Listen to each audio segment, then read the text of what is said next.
I want to ask you that, was it a step in the right direction? Was it done properly?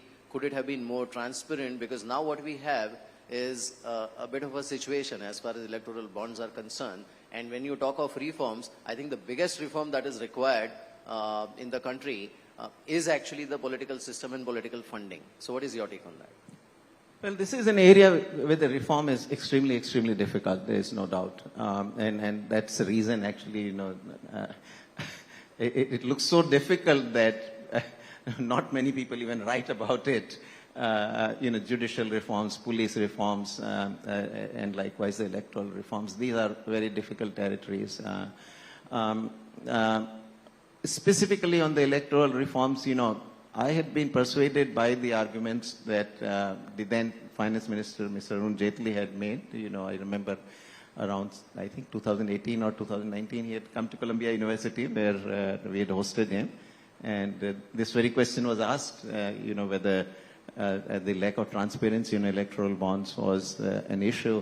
And he gave a good explanation saying that, look, currently there are at that time, prior to the electoral bonds, there were two ways to give the money, either cash or you write check. And check, of course, provided full transparency, two-way transparency, who gave to whom, and cash provided no transparency. But corporates were very unwilling to write the checks because of the two-way transparency, and so everything was happening in cash.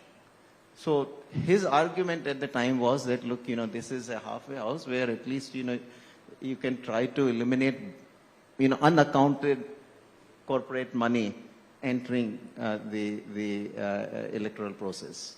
So at least this is the money that is accounted for, which is reported to the tax authorities and everything, so it appears on their tax returns also. Except that, it did not provide the kind of two-way transparency in the way the checks would. But then checks nobody was willing to use.